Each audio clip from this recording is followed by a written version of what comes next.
Le temps مشلو كيتشو ألف ذاكر مالا إلمو أدب برويلا تام سامي ندان عجيبان ظلم عرب برويلا تام سامي ندان عجيبان ظلم عرب رسول زلال بودو زاوي والشيخ سعيد بورياوي شهيد كرن شيري كردان محمد ماشو خزناوي شهيد كرن شيري كردان محمد ماشو خزناوي بانقاوي حديث قرآن وكاشغي مالا بيرا شفقانية علم عرفان منا أستاذ شيخ زمان شفقانية علم عرفان منا أستاذ شيخ زمان راستو زلال بودو زاوي والشيخ سعيد بورياوي شهيد كرن شيخ كردان محمد ماشو خزناوي شهيد كرن شيخ كردان محمد ماشو خزناوي بشوت شام ودرزو چاوه میارم ببکر مران مرشید گرده کرن بچاواندید انگه مازور مران مرشید گرده کرن بچاواندید انگه مازور راستو زلال بودو زاوی والشيخ سعيد بورياوي شهيد كرن شيخ كردان محمد ماشو خزناوي شهيد كرن شيخ كردان محمد ماشو خزناوي مسكين بدن شهيدان نفيت وراب سبيا حسب آزادي سواربون هلال طول شهيدان حسب آزادي سواربون هلال طول شهيدان راستو زلال بودو زاوي والشيخ سعيد بورياوي شهيد كرن شيخ كردان محمد ماشو خزناوي شهيد كرن شيخ كردان محمد ماشو خزناوي شهيد الكلمة الشيخ محمد معشوق الخزنوي.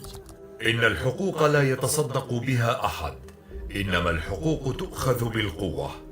دماء الشهداء يجب أن تكون قطراتهم سقيا لشتلات حقوقكم. لن نسمح بعد اليوم أن تنسوا شهداءكم. إنما الحقوق تؤخذ بالقوة، يجب أن تكون قطراتهم سقيا لشتلات حقوقكم. لن نسمح بعد اليوم أن تنسوا شهداءكم. هذه الكلمات غيض من فيض كلمات وأقوال الشيخ الشهيد معشوق الخزنوي.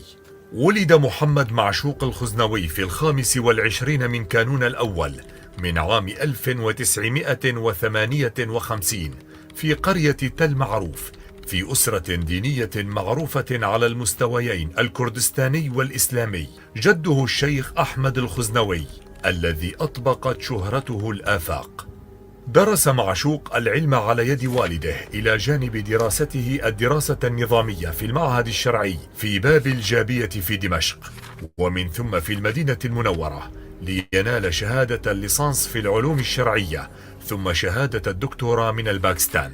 انضم الشيخ إلى رابطة الكتاب والصحفيين الكرد في سوريا مشجعا تأسيسها، وقد صدر له كتاب بعنوان ومضات في ظلال التوحيد، وله كلام في غاية الإنصاف.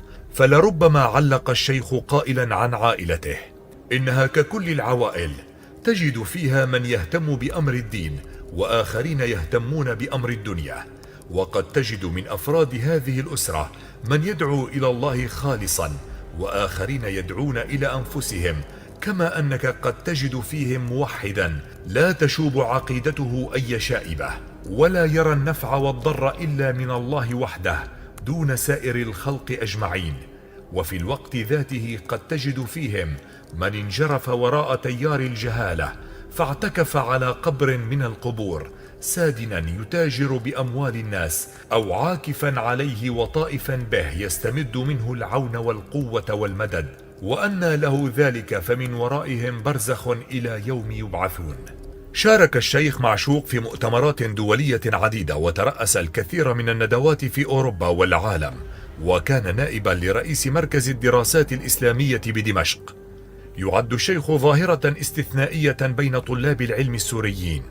الخزنوي كان كبيرا بحجم سوريا كلها، بمسلمها الكردي والعربي، حيث يرى أن الدين هو الأمر بالعدل والإحسان وإيتاء ذي القربى والنهي عن الفحشاء والمنكر والبغي.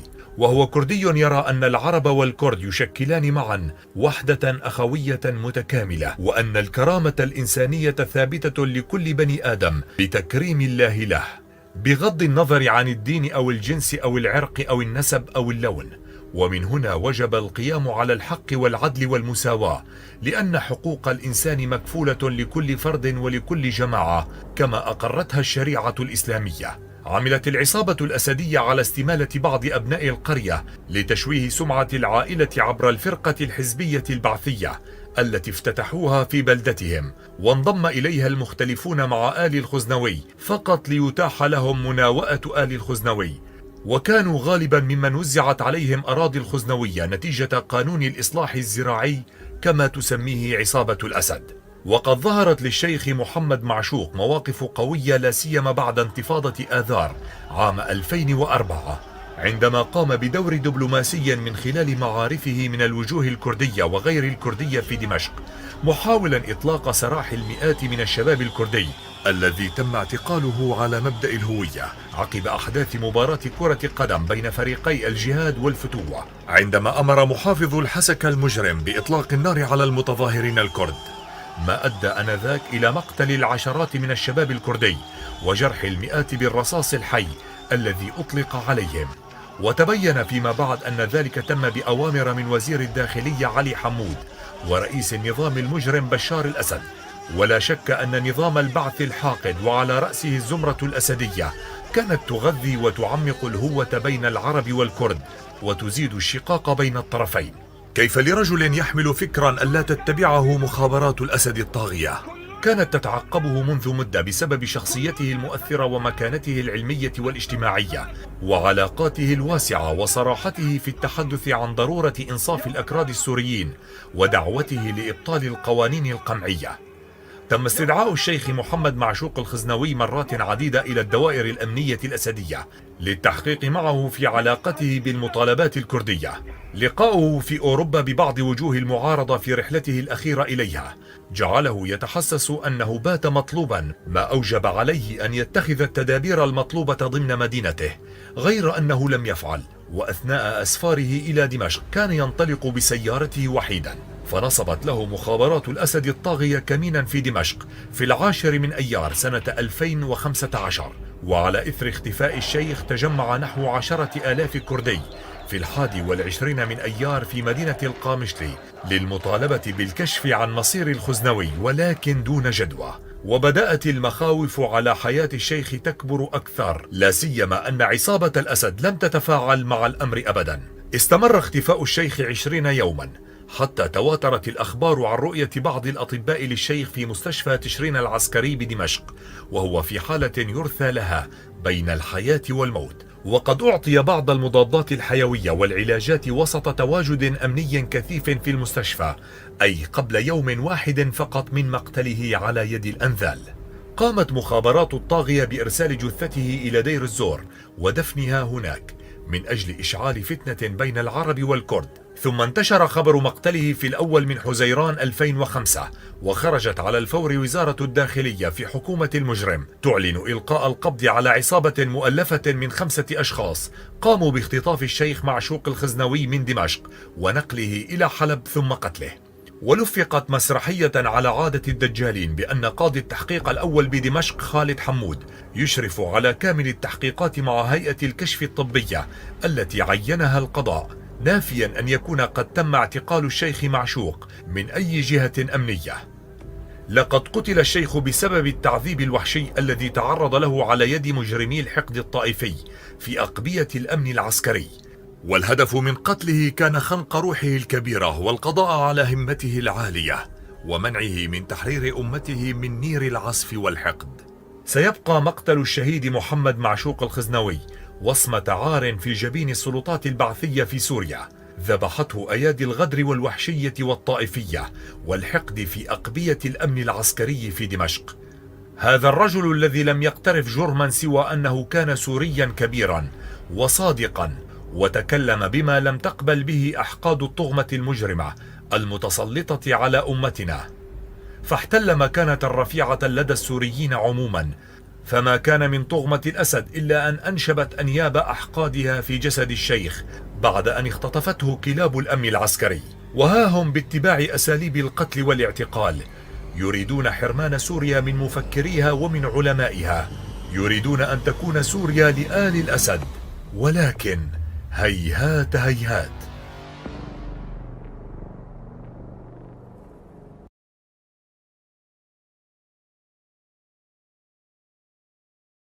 السلام عليكم ورحمة الله وبركاته.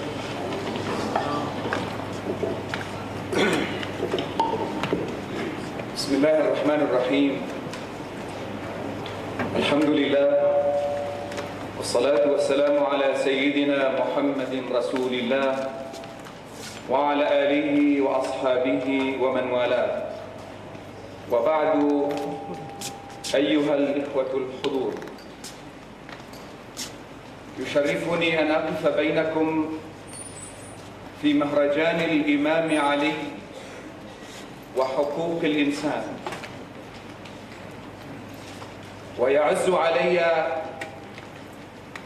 أن أرى هذه المعادلة بتراء،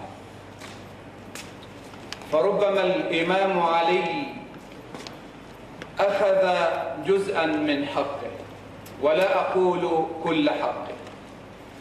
ربما الإمام علي أخذ جزءا من حقه، بحيث أن واحدا مثلي مهما تحدث عن الإمام علي يشعر أنه لا يبلغ ذراه، كما يقول قائلنا: وكل أبناء الإسلام هم أبناؤنا، ويتحدثون باسمنا فرسا كانوا أم عربا أم غير ذلك. يقول قائلنا: هرچی هست از قامت ناساز و به اندام مخ، ورنه تشریف تو بر بالای کس کوتاه نیست. إن بردتك، حليتك، كسوتك التي تمن بها على الآخرين لن تأتي ناقصة، تأتي وفق مقاساتهم. لكن إن ظهر للعيان عيب في كسوتي أو مظهري فإنما هو من بدني. وأي واحد منا يوم يتحدث عن الإمام علي وشعرتم أنه ما أوفى الحديث حقه، فليس هو إلا في المتكلم، ليس النقص إلا في المتكلم. يوم ينطبع في ذاكرتنا هذه الصورة عن الإمام علي أقول إنه أخذ جزءا من حقه. لكن مع الأسف إن عجز المعادلة وأعني به حقوق الإنسان فلم تأخذ ولا جزءا من حقها، علما أن الإسلام بقرآنه وسنة نبيه فصل حقوق الإنسان تكريما وإعزازا وتحريرا.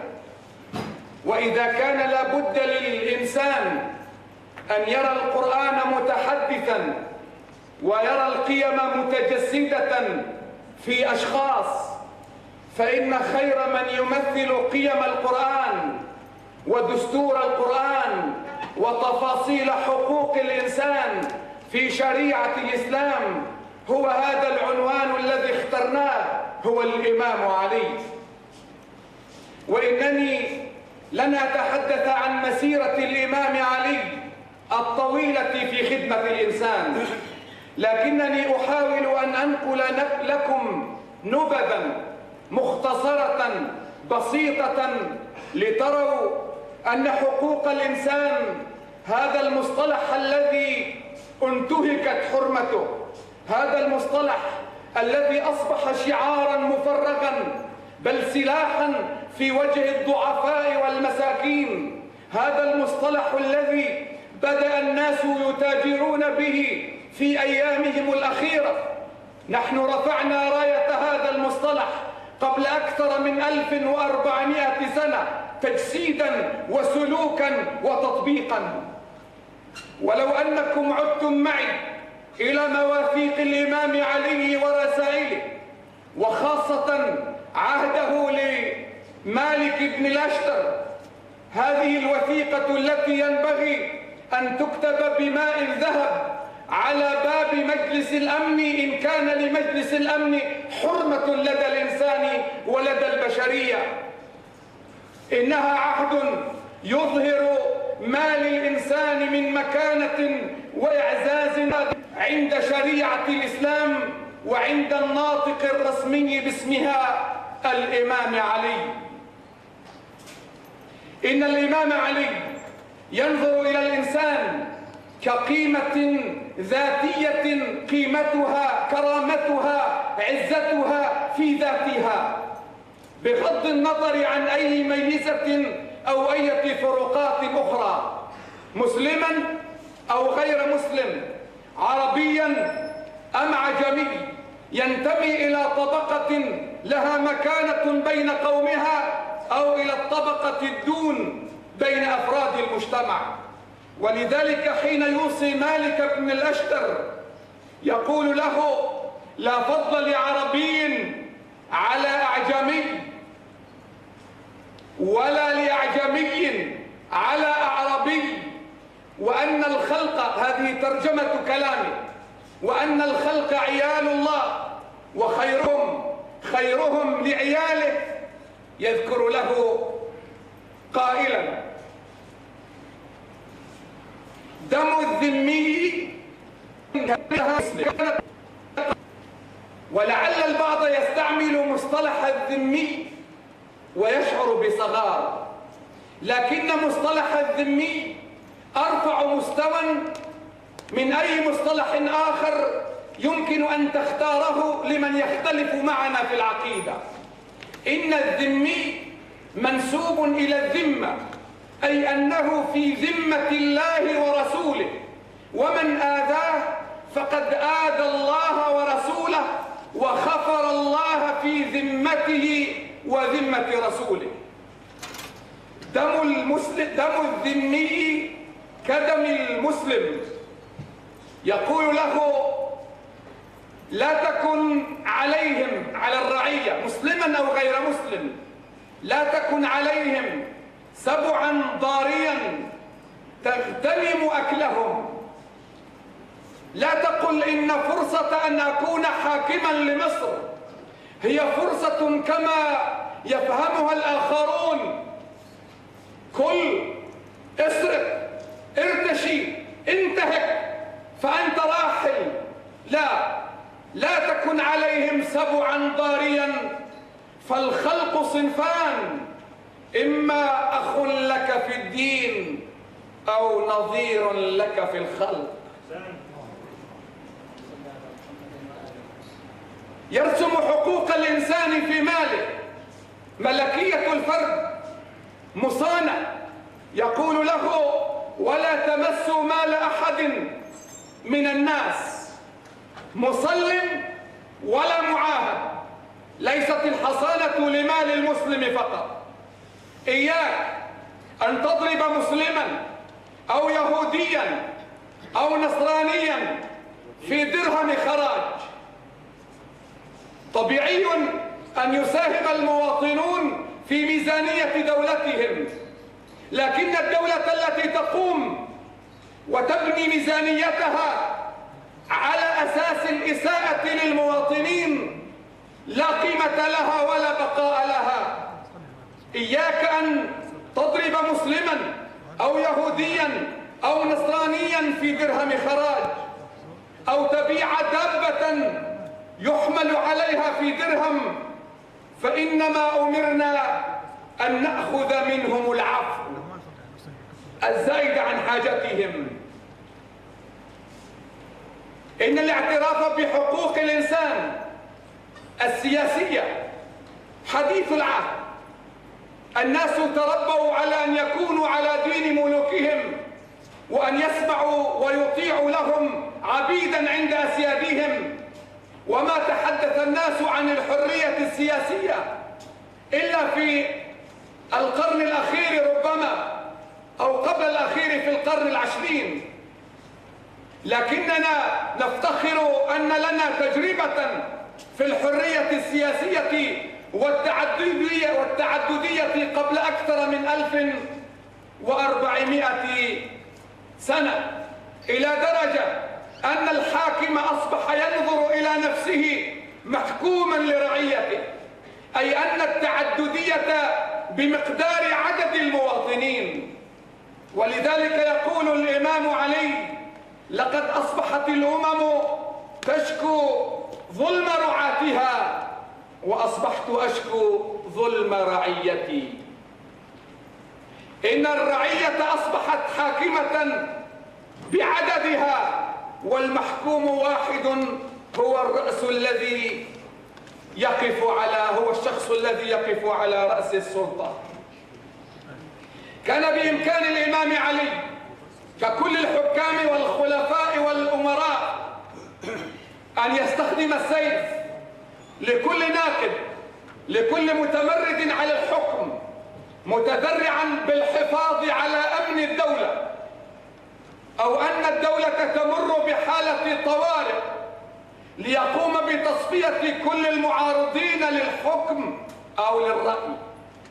لكنه أبى ذلك لنفسه، لأنه رجل ينطلق من منطلقات وضعها الإسلام واضحة صريحة: أن لا استخدام للسيف إلا باستخدامه من الطرف الآخر.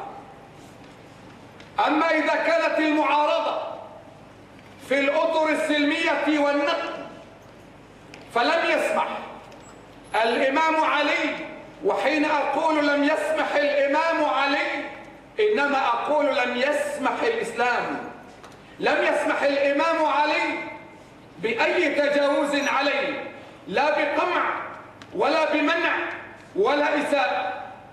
لذلك تجده يوم يخطب على منبر الكوفة ويقاطعه رجل ممن يكفره، رجل من الرعية يكفر رأس الدولة، ويقول له في مسجده وهو على كرسي عرشه على منبره، يقول: لله أبوه، لله در أبيه يعني، لله أبوه كافرا ما أفقه.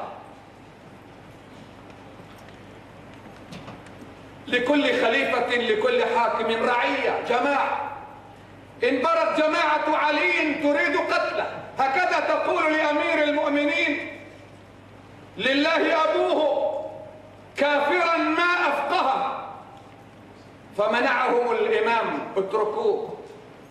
ما الذي حصل؟ كل الذي حصل أن الرجل سبنا. ما الذي حصل؟ إما سب بسب أو عفو عن ذنب. إما أن نرضى أن ننزل إلى مستواه فنشتمه، أو أن نعفو عنه. أما أن تقطع رقبة رجل فقط لأنه تفوه بكلام ولم يشهر في وجهنا سيف. إن الأمم اليوم يجب أن تعود إلى هذا الموقف لتستلهم منه كيف تحترم الإنسان حتى لو كان يخالفك، حتى لو كان يقصيك، حتى لو كان يكفرك. إن الإمام علي كان يريد للأمة أن تعيش في فضاء سياسي رحب، يريد أن يعطيهم، بل يعلمهم كيف ينتقد الحاكم. واسمع معي إلى هذا الموقف. أتاه الخريط ابن راشد يوما قال له: يا أمير المؤمنين، إني خشيت أن يفسد عليك عبد الله بن وهب وزيد بن حصين من رؤوس الخوارج. بالمناسبة الخوارج هم أناس منا وفينا، لهم رأي غير رأينا، تمردوا على حاكمنا. يقول الإمام الشافعي: لولا علي بن أبي طالب لما عرفنا فقه الخوارج.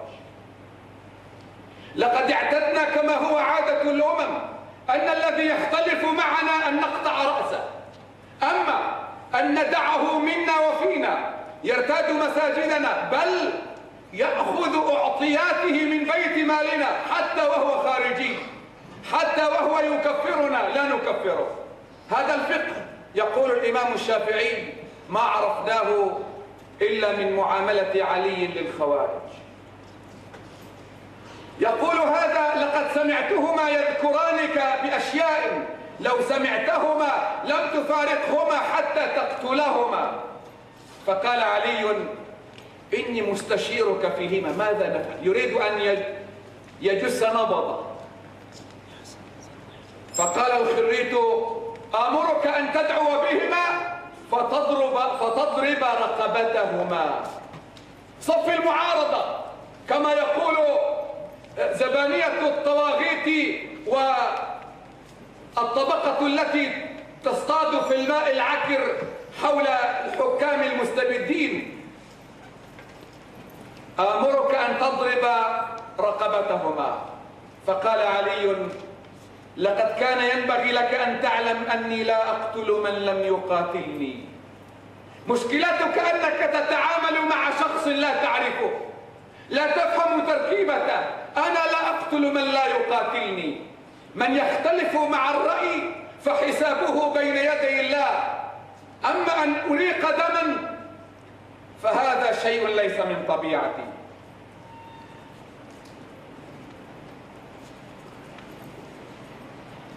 الإمام علي كأنه في زمننا هذا يخاطب الأمة الإسلامية، بل يخاطب حكام المسلمين كيف يتعامل مع الأجهزة الأمنية. الإمام علي يرسم الخطة لحكام المسلمين كيف يتعامل مع الأجهزة الأمنية والسلطة التنفيذية التي تحيط بهم. يقول في وصيته لمالك: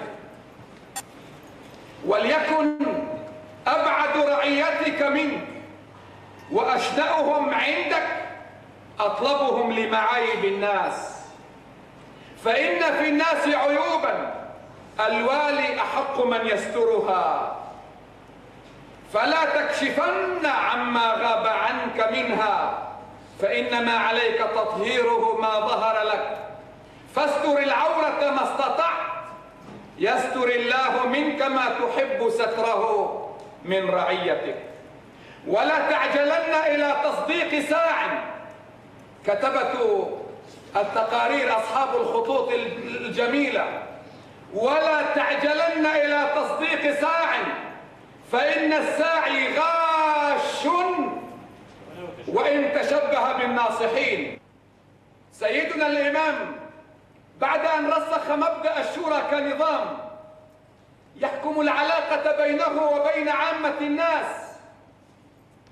ركز على أن يكون للحاكم، وهذا ما تفتقر إليه إذا كنت معنيا فإنما أنا معني بشعوب الإسلام، هذا ما تفتقر إليه الأمم الإسلامية. ركز على أن يكون للحاكم يوم يأتي إليه الناس يسمع إلى شكواهم، تفتقر إليه الأمم الإسلامية. ركز على أن يكون للحاكم يوم يأتي إليه الناس يسمع إلى شكواهم، غير متناسب بأن يوصي واليه حين يفرز هذا اليوم أن يكون اليوم بعيدا عن الشرطة، عن الحرس. يقول: واجعل لذوي الحاجات منك قسما تفرغ لهم فيه شخصك. دع الدولة جانبا وتفرغ لذوي الحاجات. وتجلس لهم مجلسا عاما تتواضع فيه لله الذي خلقك، وتقعد عنهم جندك وأعوانك. بعد عنك جندك وأعوانك، بعد عنهم حرسك وحراسك وشرطك، حتى يكلمك مكلمهم غير متعتع. حين تجعل جلسة لك وبين يديك العشرات ممن يلوحون بعصيهم وبنادقهم، سآتي أنا صاحب الحاجة وأتعتع وأكتم حاجتي ولن أستطيع أن أؤديها كما هي. أبعد حرسك حتى يتكلم مكلمهم وهو لا يتعتع. وليكن نظرك في عمارة الأرض أبلغ من نظرك في استجلاب الخراج. ليست مهمتك أن تعطي الصلاحيات لوزارة المالية لتنهب أموال رعيتك. ليكن نظرك في عمارة الأرض أكثر من استجلاب الخراج، لأن ذلك لا يدرك إلا بالعمارة. لن تستطيع أن تأخذ من الشعب إلا إذا عمرت البلد.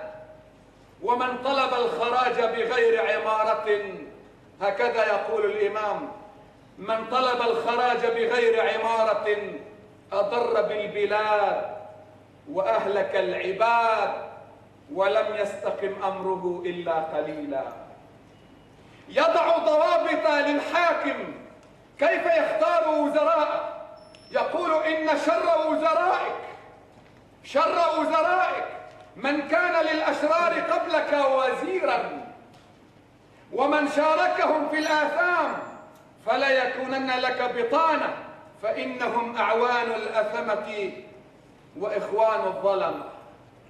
يقول في الضمان الاجتماعي ثم الله في الطبقة السفلى ذوي الدخل المحدود الذين لا أحد لهم إلا الله. الله في الطبقة السفلى من الذين لا حيلة لهم من المساكين والمحتاجين وأهل البؤس والزمنة. فإن في هذه الطبقة قانعا ومعترا، واحفظ لله ما استحفظك من حقه فيهم، واجعل لهم قسما من بيت مالك، ولا يشغلنك عنهم بطر، فإنك لا تعذر بتضييع التافه لإحكامك الكثير المهم.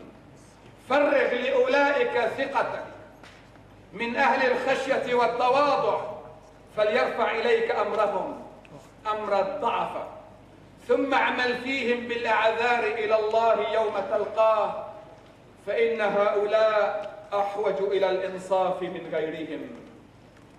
بل في قضية الحيوان، وتعلمون أن الإمام علي لم يعش في عالم الغرب حتى يدفعه الترف إلى الانشغال بالحيوان. إنه ما تفرغ للحيوان إلا بعد أن انتهى من أمر الإنسان، لا كما هو الأمر في عالم الغرب تعيش كلابهم حياة أفضل من البشر في كثير من بقاع الأرض. يقول الإمام علي: لا تنهك الأمة بالحل فلا يبقى شيء لوليدها، لا تفصل الناقة عن وليدها. يوصي صاحب الخراج أو صاحب الزكاة: إذا دخلت قطيعا لا تدخل دخول متسلط عليه ولا عنيف به، ولا تنفرن بهيمة. يقول الإمام علي: ما من دابة في الأرض أو بالأحرى هذه آية: ما من دابة في الأرض ولا طائر يطير بجناحيه إلا أمثالكم ما فرطنا في الكتاب من شيء ثم إلى ربهم يحشرون. يقول الإمام علي في قضية حقوق الحيوانات: ما معناه أن الأفلاك السبعة وما جاورها لو عرضت عليه لما مس منها شيئا وهو يدوس بقدمه طرف نملة. إن هذه الحقوق التي رسمها الإمام علي في وثيقته وعهده لمالك بن الأشتر يجب أن يعود المسلمون إليه رعاة ليحكمون وفقه، ورعية لنعرف ما لنا على رعاتنا، خاصة في هذا الظرف الحرج الذي يشار إلينا كمسلمين على أننا إرهابيون، لا علاقة لنا بحقوق الإنسان، عنيفون، نفرض رأينا على غيرنا بالقوة. نحن بحاجة إلى أن نكتب هذه الوثيقة بماء الذهب لنقول للناس هؤلاء نحن، وهذا هو تراثنا، ومن ثمارنا تعرفون. وشكرا لإصغائكم. يعني لنعطي أيضا سماحة الشيخ الخزنوي وقته، يعني واضح يعني يا سماحة الشيخ يعني بأنه الفتن المذهبية يعني تجاوزها غير المسلمين، يعني ولكن يعني ربما قد تكون هذه الفتن الآن أو هذه الفتنة الآن يعني أكثر ما يعاني منها المسلمون. بسم الله الرحمن الرحيم. طبعا هذه حقيقة نحن جميعا نلاحظها، لكن أنا اسمح لي أن أحاول أن أجيب على سؤالك للأستاذ هرموش لو قلت أنه الفتنة مذهبية أم سياسية، وأنا أشعر أنه يعني ما اكتملت الصورة. نحن عندنا الخلاف المذهبي يوما ما كان فتنة، بالعكس هو عامل إغناء للفقه الإسلامي وتوسيع لبوابات منجمه، كل واحد منا يأخذ من هذا المنجم ما يناسب وضعه الاجتماعي والدنيوي والسياسي وما يتناسب مع اختياراته الأساسية في العقيدة. يعني على قاعدة الحج الشريف اختلاف أمتي رحمة. طبعا هذه في خلاف في سند هذا الحديث، لكن هو الاختلاف في الرأي حقيقة نحن جميعا نستفيد منها ونصل من خلالها إلى الخيار الأفضل للأمة في الزمن المحدد. وربما رأي من الآراء كان يوما ما مرجوحا نستفيد منه اليوم فنراه راجحا، لكن الفتنة دائما تكون سياسية، والسياسيون هم الذين يستغلون الخلافات المذهبية، علما أحيانا كانت الخلافات المذهبية في الصميم. وأذكر لك مثالا، الإمام الشافعي يرى أنه لا نكاح إلا بولي، المرأة لا تلي نفسها، بينما الإمام أبو حنيفة يرى أن المرأة تلي نفسها، ولكل منهما أدلته. نحن لسنا في معرض النقاش، لكن الموضوع أن هذا يراه نكاحا وهذا يراه سفاحا، أو على الأقل نكاحا مشبوها باطلا له أحكام خاصة يعني. مع ذلك ما سمعنا أي سجال بين المدرستين، لأن الفرقة السياسية التي كانت تقود المذهبين ليست لها مصلحة في تأجيج مثل هذا الخلاف. بس انه يعني حديث الفرقة الناجية ما له اي دور بتأجيج الفتن مثلا، يعني عندما تحتكر الحقيقة الإلهية مثلا. المسلمون يجمعهم القرآن الكريم، وما اتفقت الأمة على صحته من الأحاديث النبوية، وهناك أحاديث تتناقض في مفاهيمها. فالإمام الغزالي يروي حديثا يناقض هذا الحديث ويقول إن الأمة تجتمع 73 فرقة، واحدة في النار والفرق الأخرى هي في الجنة. بس ما كل فرقة ساعة ذاك تعتبر نفسها بأنها الناجية. لا، إذا قلنا أن واحدة في النار وال72 ناجية، بس هو بالتطبيق العملي على بالمجتمع على الأرض العكس. يعني نأتي إلى دور السياسيين في دعم فكرة معينة وإقصاء الآخر وتقزيم فكرته وإبعاده عن الساحة، لأن الوجود السياسي يحتاج إلى إيديولوجية واحدة يساوي من خلالها على حرية حتى هذه المسألة سماحة الشيخ، يعني السياسي يعني خاصة عندما يعني يكون له مشروع ما يحاول أن يستند إلى نص فقهي مثلا مقدس، يعني هو أحيانا هذا يبرر له هذا العمل. شيخ خزنوي، يعني برأيك أنه أليس هناك يعني قصور مع يعني في إفهام الناس بأن الاختلافات بين المذاهب هي اختلافات في فهم النص؟ بالتأكيد القصور واضح، ونحن الآن أمام هذه المسؤولية يجب أن نوضح الصورة للناس. نحن سابقا كانت تسود مدارسنا فكر أن الناس عوام أنا لا أريد أن أستعمل هذه بس انه الكلمة. قاصرين عن الفهم والاستيعاب، هذا نعم. واضح. نعم. ودائما نحن نسوقهم كمقلدين أمامنا دون أن نبالي بفهم هؤلاء الناس. ونحن نعلم أنه في الإسلام لا يوجد مفهوم رجال دين. أي مسلم مهما كان موقعه هو يتحمل مسؤولية تجاه هذا الدين. علينا أن نبصره ونحمله المسؤولية أنك مثلي.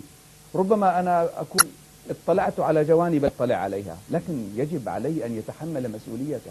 وأنا كإمام في مسجد أو خطيب أو مرجعية دينية، حين أعلم أن الذين أمامي هم ليسوا كحجارة الشطرنج، إنما يستطيعون أن يقولوا لي لما، وهو الفهم الذي عاش تلاميذ النبي. وهذا لا يحدث. تلاميذ يعني النبي عليه الصلاة والسلام عاشوا. مصطلح على تسميته بالعوام. اسمح لي سيدي الكريم، أنا أريد أن أنبه إلى هذه النقطة. تلاميذة النبي عليه الصلاة والسلام عاشوا معه على هذا المبدأ، وهم يعلمون أنه معصوم. لما كان يتصرف أي تصرف كانوا يحاولون أن يأخذوا جوانب الرأي منه. يوم أنزل الجيش في مكان قالوا هذا منزل أنزلكه الله، واضح. أم هو الرأي واضح والحرب الفكرة، والمكيدة. لكن يعني مضطر أن أتوقف مع فاصل وأعود نعم. إليك سماحة الشيخ، ولكن في 3 نقاط أساسية من خلال القسم الأول. المسلمون بحاجة إلى يعني الاعتراف بثقافة الاختلاف والإيمان بها، أيضا نبذ يعني كل ما يقال عن فكرة المؤامرة، وأيضا يعني النظر إلى الأسباب الداخلية والتخلي عن الازدواجية في الخطاب. بعد سماحة الشيخ خليني انتقل إلى سماحة الشيخ خزنوي. طرح سؤال إنه ماذا تفعل مع فقيه بصرف النظر إلى أي درجة علمية وفقهية وصل يفتي بذلك؟ أيضا أضف ما سأله أحد الحضور. طبعا سماحة الشيخ بين أن القضية قضية أخلاقية، وأضفت أنه فيها بعد ثقافي. اسمح لي أن أذكر بداية موضوع بسيط كان يمر معنا في قضايا الفقه في كتب الأحناف. هل يجوز للحنفي أن يتزوج الشافعية؟ الأكثر أنه لا يجوز، ولكن ذهب البعض بجوازه قياسا على الكتابية. يعني قيسوها مع مثل المسيحية واليهودية. يعني نعم. طبعا أنا كنت أقرأ هذه الفقرة بشيء من الاستهجان، لكنني الآن أنا مقتنع أن أطالب بها. أطالب المسلمين أن يقيسوا مذاهبهم وطوائفهم بأهل الكتاب يا أخي. شيء خطير يا اسمح بالخلاف معك. كان النبي عليه الصلاة والسلام يأتيه نصارى نجران ويصلون في مسجده إلى الشرق، وبالتأكيد كانوا لا يقولون بسم الله الرحمن الرحيم ويقرؤون الفاتحة، بالتأكيد كانوا يصلون على طريقتهم ولا يجد في ذلك أي غضاضة. سمح لهم أن يعلقوا صلبانهم، يعني هذا أضعف الإيمان. سمح لهم أن يعلقوا صلبانهم. وتعرف ما معنى تعليق الصليب؟ الصليب معناه أنني كاذب أنا في عقيدتي، أنا كمسلم لا أعتقد أن المسيح صلب، ومع ذلك أسمح للمسيحي أن يعلق الصليب ما دام هو مقتنع بها. خليفة المسلمين يوم فتح القدس أزالت الأقدار عن الصخرة التي يعتقد المسيحيون أن المسيح صلب عليها، علما أنه يناقض عقيدته. نعم طبعا. أنا أدعو المسلمين إلى أن يعاملوا الطوائف الأخرى، المذاهب الأخرى، وطبعا أنا أقولها بكل مرارة، نعم يعاملوهم معاملة أهل الكتاب يا أخي. أضعف الإيمان. أضعف الإيمان. صحيح الشيخ خزنوي، يعني أشار الدكتور سيد هرموش إلى التعبئة الفقهية أحيانا يعني عند كل الأطراف، وهذا عامل يساعد. يعني هنا أيضا يعني تبرز عملية ويبرز دور علماء الدين في ذلك. طبعا الفتنة دائما نبحث مسببها هو من يستفيد منها، لكن دائما أنا أجزم أن الأدوات والآليات منا، لأن الفقه التعبوي هو يدفع إلى هذا المجال، هذا الاحتقان تجاه الآخر، أنه أنا على الحق وغيري على الباطل. بعد نقطة أخرى، لما مذاهب 5 يعني؟ لما نبرمج الناس على أن هناك مذاهب 5 ثم لا رأي آخر؟ ما المجال مفتوح لكل الناس. يعني هو قصد أنه الإطار العام يعني تحديد إطار عام للحركة الإسلامية هو نوع من الجمود بمعنى ذلك أن خارج هذه الفرق الخمسة على باطل. بيأدينا شيخ حمزة، وصلنا إلى المرحلة. لا يا أخي، افسح المجال للمسلم أن يتحرك، افسح له أن يتحرك. لا خطر من الاختلاف على مئات من الآراء، خلي يختلفوا، وفي النتيجة كل واحد منهم سيدفع ضريبة اختياره أمام الله. إنه ثقافة الاختلاف يعني عندما خلي يختلف يدفع ضريبة اختياره أمام الله. هذا رأيه وصل قبل أن إليه. نعود إلى الشيخ المهاجر، تفضل. فضيلة الشيخ، انه ليش احنا بنحكي انه فلان سني او فلان شيعي اللي قتل؟ هل الذي قتل امير المؤمنين علي بن ابي طالب هل هو سني ام شيعي؟ من قتل الامام الحسين هل هو سني ام شيعي؟ او من قتل عثمان هل هو سني ام شيعي؟ اود ان اقول ان من يقتل المسلمين فهو ليس بمسلم ولا يحمل صفة شيء من الاسلام سوى اسمه او اسم من احد ابائه، مثلا عبد الله او محمد، هو ليس بمسلم لكن اسماؤه تدل على شيء من الاسلام. نحن نود أن لا نقول أن هذا مسلم فجر في مسجد سني أو مسجد، وليس مسجد سني، مسجد للإسلام هنا أو هناك في جميع الأماكن. طبعا هذا حكمي وحكمك، لكن هذا وليس الواقع. التقسيمات طبعا تختلف حسب الزمان. ما كان هناك تقسيمات سني وشيعي قبل 1400 سنة، كان هناك تقسيمات أخرى، لكن ضمن هذا الزمن هذه التقسيمات صحيحة وهي وراء هذه العمليات، شئت أنا أم أبيت، لأن أنا وأنت نراه غير مسلم خارج عن الجماعة الإسلامية، لكنه صلى التهجد في الليل ودعا أن يتقبله الله شهيدا، لا تنسى. بس إنه هذا شو يعني، ماذا يعني ذلك سماحة الشيخ؟ توجيهي أنا له. يعني ممكن أي فقيه بين قوسين أن يأخذ مثل هذا النص ويعبئ به مريديه وأتباعه. لذلك نحن الآن أمام مسؤولية فك الارتباط بين المريدين والشيخ. طيب. الناس ليسوا نعاج. أنا برأيي أنه على جميع المراجع والعلماء الدين أن يوعوا من يصلون خلفهم في خطب الجمعة وغير خطب الجمعة بأن هذا ليس مسلم، وأن لا فرق بين المسلمين، ولو يقولون هذا مثلا سني أو شيعي، لأن الإنسان البسيط الغير متعلم يعرف أنه قال الشيخ له أعمل فعمل. نعم. لي سماحة الشيخ خزنوي قبل الفاصل معنا دقيقة واحدة سماحة الشيخ، يعني عندما ينطق المرء بالشهادتين كيف يعني إلى ماذا يمكن بعد ذلك تكفيره؟ نطقه بالشهادتين يعني أنه كما قال الأستاذ عصم دمه وماله وأصبح مسلما من أهل القبلة، لا يمكننا أن نكفره إلا بثوابت معينة ضبطها أهل العلم، ويجب أن تقام عليه الحجة، ويجب أن لا يكون جاهلا بأحكام الشرع. وفي النهاية اليقين لا يزول بالشك. رجل يشهد أن لا إله إلا الله وأن محمد رسول الله لا يمكنني أن أسلب صفة الإيمان عنه حتى بحديث عندي صحيح هو بخبر الأحاد. مال مقدار 10 ليرات لبنانية لا يمكنني أن أسلبك إلا بشاهدين عدلين. هناك كثير من النصوص التي أنا أراها صحيحة أو سماحة الأستاذ يراها صحيحة، لكنها ما ثبت إلا عن طريق شخص عن شخص عن شخص، خبر أحاد، وما اتفقت الأمة على صحة هذا الحديث. كيف يمكنني أن أسلب عن هذا الرجل الحصانة وأريق دمه؟ طيب، على مناهج التدريس في الحوزات العلمية إلى أي مدى يعني يمكن إعادة النظر فيها؟ والله أنا طبعا لي رأي في هذه المناهج، والمشكلة أنه حين نطرح شيء عدونا الذي يستفيد من هذا الواقع سبقنا في طرحه أو صاحبنا في طرحه ينظر إليه بعين الريبة، لكن الحقيقة مناهجنا تحتاج إلى إعادة النظر.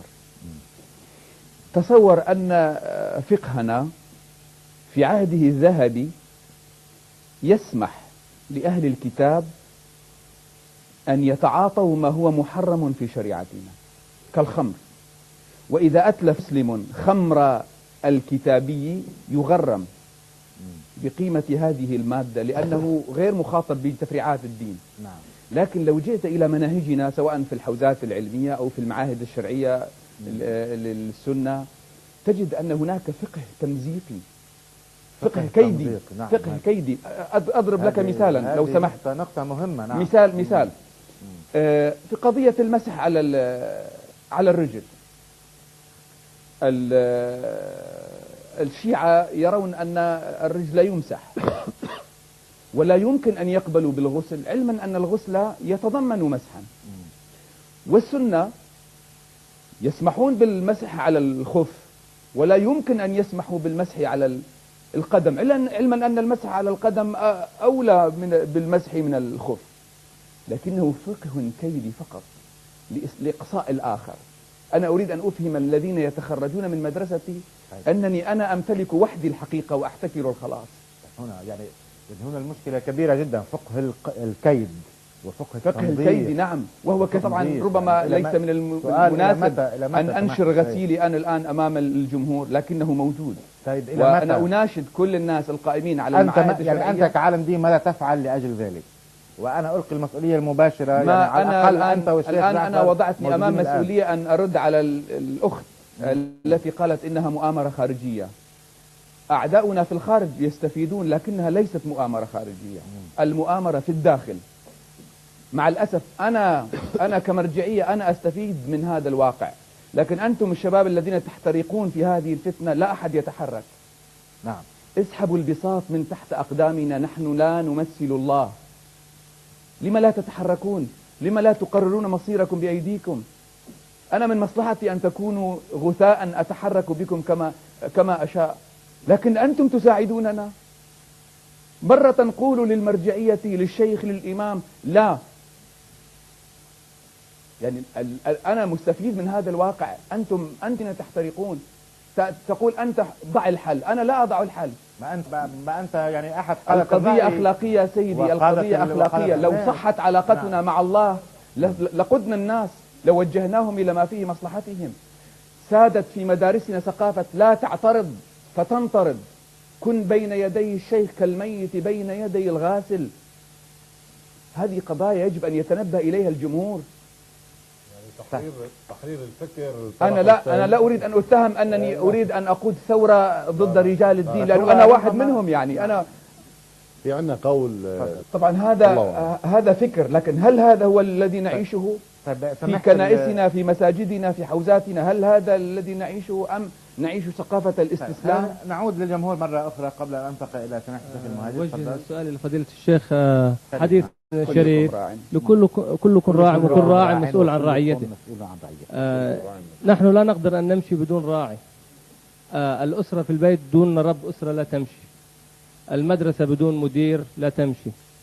لكل راعي ولكل مسؤول. أنتم الراعين عنا، وأنت تقول اسحبوا البساط من تحت أقدامنا. هل فمن نمشي؟ من الذي أعطانا السلطة أن نكون نحن رعاة؟ لما لا تكون أنت الراعي؟ نعم. أنا اسمح لي أن أقول كلمة. أحد الناس كان من المتواكلين فوجد سببا لتواكله، يقول إن طيرا كان يلقم أفعى، والله الذي يرزق هذا الأفعى الأعمى كيف يتركني؟ فترك. يقول له هذا المصلح لما لا تمارس دور الطير الذي يعطي للأفعى؟ لما تستسلم لتكون أنت تمارس دور الأفعى؟ من الذي أعطاني صلاحية أن أكون أنا راعيا؟ لما لا تكون أنت الراعي؟ كل إنسان دراساته وعلمه. أنت رجل دين متعلم أكثر مني وأكثر لكن من غيري. لست إمع يا أخي، يجب أن تفهم. أنا إلي مصالح معينة، أنا إنسان، أنا إلي بشر، تتجاذبني عشرات القضايا. قد أكون في موقع سياسي، في موقع اجتماعي، في موقع اقتصادي. لما تجعلني ملاك أمامك؟ ليس أجعلك ملاكا بصفة أنك فضيلة مثلا عالم دين، لكن لا أرى أحدا أفضل من فضيلتكم. مثلا أبحث عن شيخ آخر أو آخر حتى أجد الذي يراودني إلى الحقيقة. لا ترتبط. خذ من أيهم شئت، لا ترتبط. تفضل. سماحة الشيخ، إذا كان الراعي لا يقدر أن يصل بالسفينة ورعيته إلى بر الأمان، لماذا لا يتنحى هو من نفسه ولا يطلب من أحد أن يصل السفينة من تحت؟ إذا كان هو مطلوب أن لا تصل السفينة إلى الساحل، أحيانا يثقب الإنسان السفينة من أجل أن ينقذها. إذا كانت له مصالح في عدم وصول السفينة إلى البر، لما لا يمارس الركاب دورا معينا؟ سيغرق معها عندها، يعني مش معقول انه الواحد يجي ودور حاله. هلا التكليف القضية شخصي والمحاسبة القضية يعني أعمق من أن نترك الناس هكذا غثاء. أيضا سماحة الشيخ الخزنوي، وأيضا السؤال نفسه يعني أو يعني قبل أن أتوجه إليك السؤال، هل أنت خائف من الفتنة؟ طبعا أنا خائف من الفتنة، والفتنة كما قلنا تحصدنا الآن جميعا. نحن الآن بدأنا ندفع الثمن. طيب كيف يمكن درء الفتنة؟ درءها ركزت أنا وأظن أن الرسالة وضحت. نحن نريد توعية الشارع الإسلامي، مكافحة الأمية الدينية لديه وتحميله المسؤولية. نحن كمرجعية، طبعا بالمناسبة أنا لست مرجعية، أنا أحد الناس الذي أدفع ضريبة ولائي للمرجعية. لو أنا خرجت على المرجعية سيفصلونني من عملي ويأخذون المسجد مني ويأخذون كل الامتيازات، ولذلك أنا مضطر أكون مرتبط بالمرجعية. نعم. المطلوب أن يتحرك الشارع دينيا من أجل أن تحمينا من مدارسنا. هناك بين المسلمين فكر ومنهج جديد، لكن يقبر من خلال استنساخنا. يجب أن نكون صورة عن المدرسة القديمة. سماحة الشيخ معشوق الخزنوي، وأخطأنا كثيرا في اسمك بين الفتحة وبين الكسرة. المهم أن تحافظ على الاسم الأول المعشوق. نعم. الخزنوي لو أخطأت فيه لا يهم.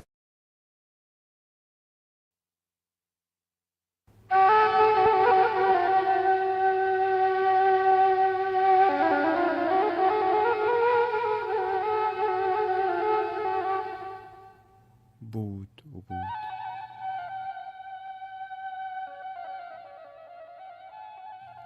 لذبونا تا تلسك دست بيكيا شن نشكا فهات صلاست كرنا هاواريا دارك دالقان دي لسي برين طاوهيفي مجدا باو ورچپا وكيشاي تنزاني بو هلميد كيشا دفراما بلنگازا فالاهيه و از ندم بو لبر بيريكرني سرشت وسطيانا برينك كفنارا تنكبو شتورفا ايشيت بهيست بيدنجين وشدا افرانت مرنك بتشو بستا هجمرتنا بيفان لبر درجي هالفرشتيكي سرودك ترصيحيا دهيلا هربير هاتنا كيدا رونديك بكوفا بل بتشفا از لبرسي نورن اوجاغا تا باري سسرات منا روج بكوفتشو وسيف وآز جخلي بو خليه الماما جشاف بو شافي خون بو خوني رش بو كاغزي باوش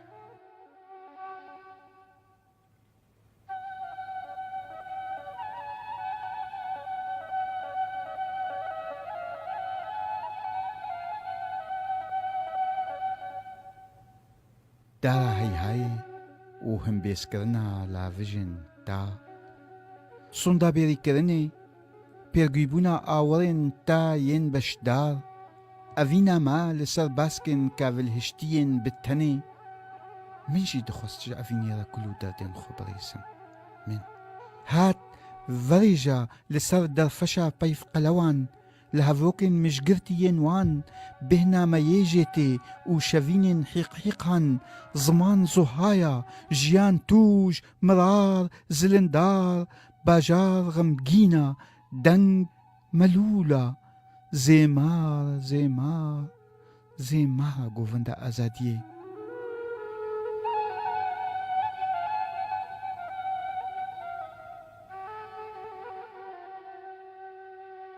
خوراوینیا من شوین خاطر خستنان خوین زهابوینن خودهن آرتن اقیانوسان دن هوراندنا درگهن شینگریدانن مدا وانين خوش گوپیتکن طول هلدانن مراواندن داري سريخوا دا نخستيا زاروك برب سرودن تفتن نزيكاهيل دارستاني دكن هاتن شف دنگا شف زلالة شفي جتد خوازن گريدانن دقي خوا بجبين غوسن تد پرزنينن و جنافي تا كلهان بوخو آوادكن مدد شيخي من مدد غوسي من مدد ببينا لكو دفري لسر چی درفشی هلبستن خودهونن بنیرا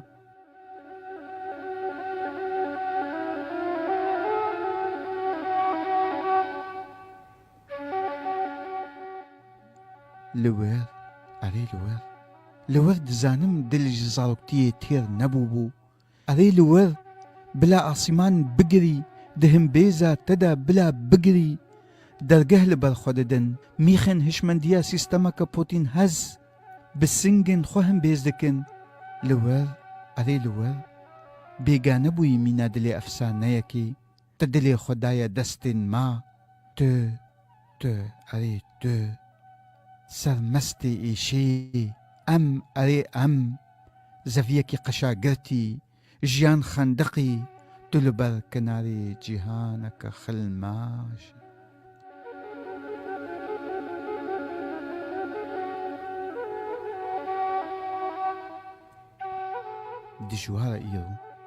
دجوار إيرو البردرقه صالفقرنتا كتومات مبلا ولنا قيرينا تدچو بلندبو سرودا فرهادان لبيرامتاني لافجا سي محمدان لبيرامتاني سترانا چند 12 آداران چند نوروزان لبيرامتاني كا ام دستي خوا لتشخوني دريج بكن جتشا هنگي اوجاغا تبر بخوا بينن وجكي جان خاطر خسني جكي جان خويني وانيان وربقرن شيخي من مدد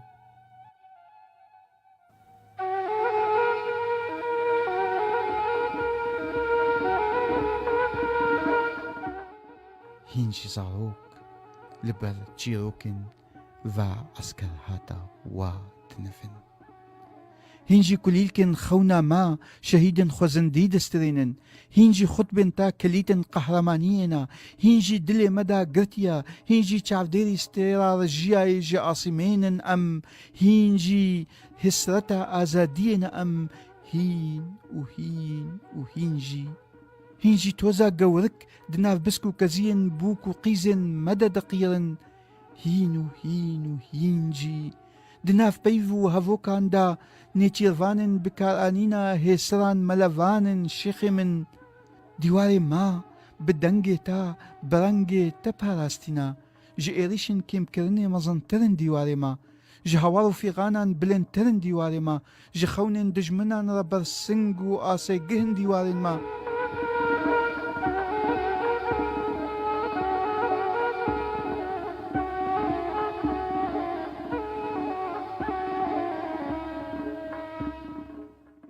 وسترانا ما هينجي دبيجي دست قدرة كوه لافت مجبجنا تنقاب بجمالة جبروتي منما برد وحجاب ليقولن تيطرونا زك كو سحر قرتي خناف دي أباريقي قنينان جحصت صهتي قلاب لو دچنگي مدخويني كودا أشقى تبستاز ما ببجنا تدخوين نيقان هن ورباب قهويا تلخي دقل زحري هلاهل بدري مجدستي تمبارك شكر آميز قلاب مجدستي تمبارك شكر آميز قلاب شكر آميز قلاب